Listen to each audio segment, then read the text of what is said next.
Another piece of advice that I would have is not to try too hard. The highest value here is to be yourself. Let it be organic, let it be natural, and just be you.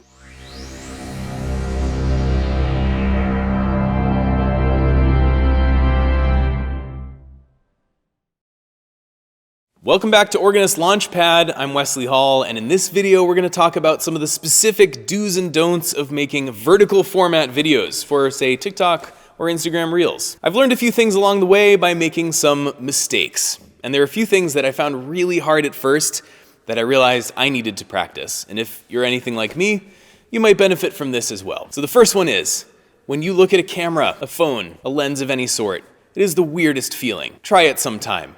Just put on your phone and set it up and try a recording. Your mind does all these weird things and says like, oh, who's gonna be watching this? Who's gonna be seeing it? What does it look like? What do I look like on the camera? You have to train yourself to ignore that completely. Just don't even think about it. Just think about what you wanna say and think about what you really care about, the art you're making. Even if you're just playing music and you put on the camera, you still are aware of what is my arms and legs? What does that look like? And how's everything looking on the screen? Just don't worry about it. If you perform live, it's the same sort of thing. You go out into the room, you want to connect with your audience, you want to make the art that you're going out there to play, but if you get too in your head about it, it's not going to go well. Looking at a camera is so different from looking out into a room, and actually you can have almost more acute nerves than you would speaking from a podium to a big group of people. But in my experience, this goes away really fast. It just takes practice, and you just have to get used to it. So when you're starting making these vertical format videos, just practice for a while. Don't plan to post it, take some videos, and notice your habits, the sorts of things that you're doing if you don't like how your hands are moving, if that feels sort of unnatural to you. And really be positive with yourself. Look at the things that you really do like that you notice. Look at how much you move your head or how much you move your shoulders. And you can really decide how you want to come off on the camera. But the point is finding what's most natural to you. You don't want to be forced, you don't want to be affected. You just want to be yourself. Another thing is the verbal tics and things that we have. Whenever you start making videos, it is so tempting to start almost every sentence with the word so. And everyone talks about this when you start making videos and you go through and you look and you go, so today we're going to talk about this. So the thing is this. So I noticed this. So I found this. Or okay so, or something like that.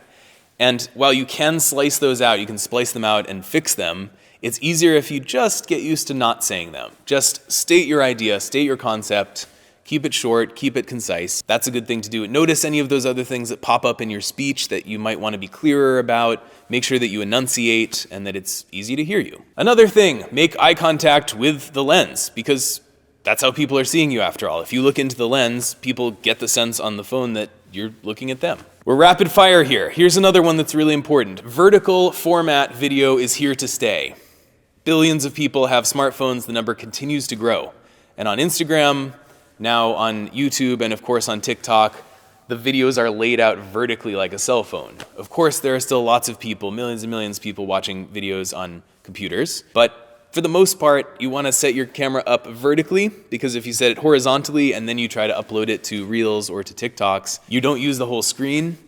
There are times where you may want to show more than you feel like you can on a vertical format, but in that case, move your phone further back, move the camera back, and just let it be natural to that format. It's not going anywhere in the foreseeable future. Now we're going to talk about algorithms. You love them, you hate them, we all use them, we all interact with them, and they have their pros and cons. On the consumer side, when you are watching videos, it's sure nice to have things shown to you that you're more likely to be interested in, and as you scroll and you keep scrolling, you say, oh, I'm not going to watch this so much, not interested in that. It gets more and more precise, and it finds things that you really find to be helpful and interesting to you. On the creator side, it has some benefits we discussed, but it can also be a little bit dangerous. When you start making videos on a TikTok or an Instagram, you're going to get views from the start. These platforms are incentivized to have more people making more content all the time, and they are going to show your videos to a few people. It's not uncommon for your first few videos to get a couple hundred views, even when you have no followers, you have no one out there. And if your first videos are engaging, well, those people will start to follow you and they'll start to engage. But what can happen really quickly is that you index your success to the number of views you receive. And that is a mistake. What I would say above all else is make videos that you love. Make videos that you feel comfortable with. Make videos that you would want your friends to see. If you do it on Instagram, chances are you already have friends and followers who are going to see them first. And this is part of the reason why I suggest going onto TikTok first, because there's a certain degree of anonymity. It can be a little bit weird, a little weird mind game to know that your immediate friends are going to see your first creations. But if you're up to the challenge, go for it. But don't index yourself to how many views you get. Because first of all, the algorithm is still working out the kind of content you make and the kind of videos you're putting out, and they're trying to match you with the people who want to see what you make. If you start making videos based on who is watching and you start thinking about getting more views, the quality of your videos, it's just naturally going to come down. So remember to be authentic, be yourself, talk about things you know, talk about things you're confident about, and just keep working at it. That's the recipe for success. That being said, there are some things to keep in mind so that the people who do want to see you are more likely to see you. So the most important one of those is to grab people's attention at the beginning of your video. There is very little asked of someone who is watching TikToks or Reels, because all they have to do to go to the next one is a movement of the thumb. At least on a computer, if someone's watching, say, YouTube, they still have to click and move their arm on a mouse, right? That's just that little bit extra that says, okay, and probably you also have to watch an ad and you've invested a little bit of time to get into that video. But on TikTok, it's just a swipe away. So show people immediately why they want to stick around. This doesn't mean that you have to lower the quality of the video as a whole, or that you're doing something that's not really respectable. You can still get into some really, really serious detail, some nerdy stuff, and that's fine. But tell people at the beginning something like, today we're talking about this thing, or why do I have this thing here? I'll tell you. Or what's the coolest thing about the pipe organ? Or you just start with a big, loud, engaging chord and then cut to yourself talking. Something that grabs people's attention and shows them, oh, this is worth sticking around for. Next thing about this is to avoid a very embarrassing thing for people of my generation, which is called the millennial pause. And this is something affectionately that the next generation below me uses to talk about people my age who start a video, and there's a little bit of a second where they hit record, and they sort of check that the camera's on, and then they start to speak. And then when they're done, they click stop, then they click the next one and say the next thing. And that little bit of time is something that I may or may not have been made fun of for a little bit, but it's very easy to fix. All you have to do when you record yourself, give yourself a little bit of a pause, then go in TikTok or in Reels, and just trim the edges a little bit. This is tricky because when you're speaking to people in person, you know how to do timing. You know how to make a joke and wait for it to land. But when you're recording yourself, you have to kind of artificially make the timing. If you just cut down the videos to the edge, you're gonna get a sense for that very quickly, and it makes it way more successful. It also kills that dead time in between sentences. That's more time for people to say, okay, hurry up, get to the point. So avoid the millennial pause. Another piece of advice that I would have is not to try too hard. That is, don't try to think of a shtick or something that makes you really unique. Those things are going to emerge naturally. And it's hard to figure it out. A lot of times when you watch videos as a just general consumer of content, you can see if something is forced and if someone's trying really hard. And it just doesn't feel natural. The highest value here is to be yourself. Let it be organic, let it be natural, and just be you. And probably something's going to emerge that you become known for, and that's fine. I have a friend on TikTok who has quite a following, and he shows notes on the Guidonian hand, this ancient figure that's quite esoteric, but he educates people about it, and he does it with a little bit of humor, and it works really well. You'll find those things for yourself, and don't be afraid to be nerdy. And I mean it.